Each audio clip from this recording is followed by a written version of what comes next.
Hello friends, welcome to Anji's magic kitchen.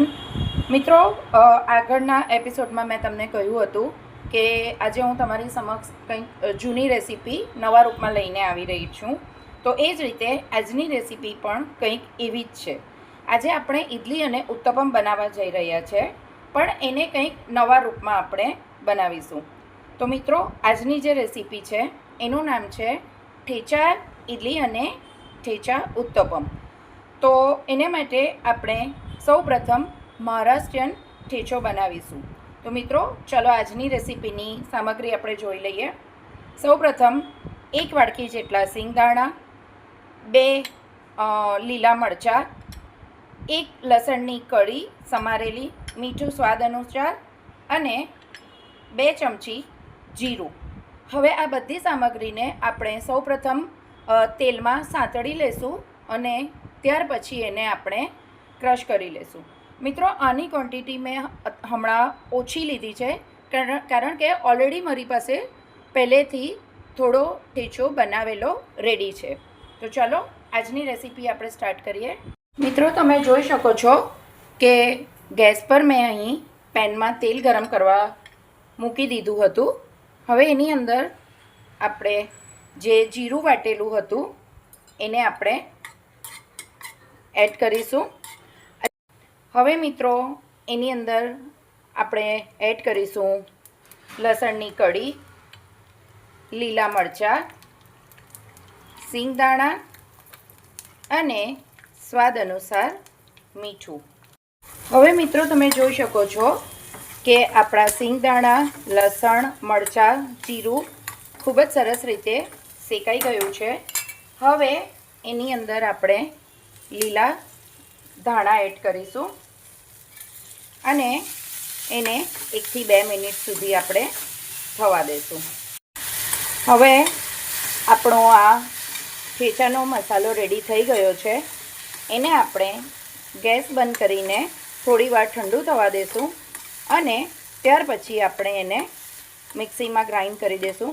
મિત્રો, જો તમારી પાસે ખાંડણી દસ્તો હોય અથવા તો પહેલાંના જમાનામાં આપણી પાસે પથ્થરનું ખાંડણી દસ્તો હોતો હતો, તો એની ઉપર જો તમે આને વાટો એટલે કે પીસો તો એનો ટેસ્ટ આના કરતાં પણ મિક્સી કરતાં પણ ખૂબ જ અલગ લાગશે. હવે મિત્રો, આપણે આપણું જે મિશ્રણ હતું એ ઠંડુ થઈ ગયું છે. એને હવે આપણે મિક્સીમાં ગ્રાઇન્ડ કરી દઈશું. અને મિત્રો, આને એકદમ ઝીણું નથી કરવાનું, આપણે એને થોડું દરદરું પીસવાનું છે. તો મિત્રો, તમે જોઈ શકો છો કે આપણો ઠેચો રેડી થઈ ગયું છે. હવે આપણે આગળની પ્રોસિજર સ્ટાર્ટ કરીશું. હવે મિત્રો, આની અંદર આપણને મરચું એટલે કે તીખાશ પણ જો તમને વધારે જોઈતી હોય તો તમે મરચુંનું પ્રમાણ વધારી શકો છો. તો ચાલો. તો મિત્રો, અહીં મેં ઇડલીનું બેટર રેડી કરીને રાખ્યું છે. ઇડલીના બેટરમાં માપ કેટલું લેવાનું એનું પ્રમાણ મેં આગળના મારા એપિસોડમાં તમને આપ્યું છે અને એ પ્રમાણે તમારે વધતું ઓછું તમે કરી શકો છો. એટલે કે માણસો ઓછા હોય અથવા વધારે હોય તો એ પ્રમાણે તમે વધતું ઓછું કરી શકો છો. હવે આપણું જે આ ઇડલીનું બેટર રેડી છે એની અંદર આપણે જે આ ઠેચો બનાવ્યો હતો એને આપણે થોડો થોડો એડ કરીશું અને એને આપણે આ રીતે મિક્સ કરી દઈશું. મિત્રો, આની અંદર આપણે થોડું થોડું એટલા માટે એડ કરવાનું છે કારણ કે તીખાશનું પ્રમાણ વધારે નહીં આવી જાય. હવે આપણે આની અંદર ઈનો મિક્સ કરીશું અને એને આપણે આ રીતે મિક્સ કરીને ઇડલીનું બેટર રેડી કરી દઈશું. હવે મિત્રો, તમે જોઈ શકો છો કે આપણું ઠેચા ઇડલીનું બેટર રેડી થઈ ગયું છે. હવે આપણે એને ઇડલીના રેકમાં રેડી કરવા મૂકશું. મિત્રો, ઇડલીની ડીશમાં મેં તેલ ગ્રીસ કરીને રેડી કરી દીધું છે. હવે આપણે આ રીતે ઇડલી ઉતારીશું. મિત્રો, આ રીતે ગેસ પર મેં પહેલેથી ઇડલીનું કુકર રેડી કરીને મૂકી દીધું હતું. હવે આપણે આ રીતે ઇડલીનું ડીશ અંદર મૂકીને ઇડલી રેડી કરી દઈશું.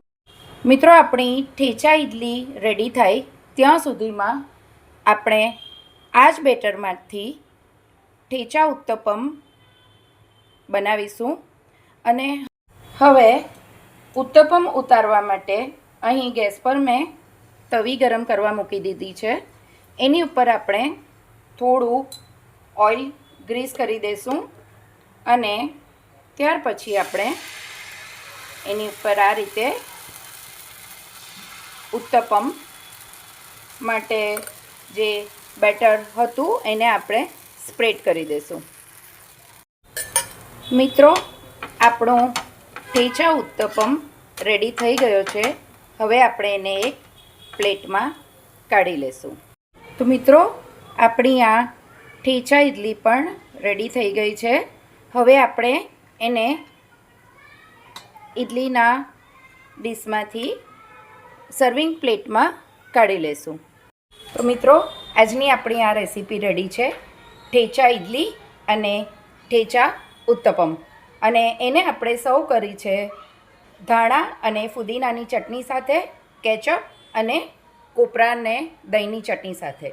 મિત્રો, ફુદીનાની ચટણીની રેસીપી અને કોપરાની ચટણીની રેસીપી મારા આગળના એપિસોડમાં તમને જોવા મળી જશે. સો એન્જોય એન્ડ થેન્ક યુ.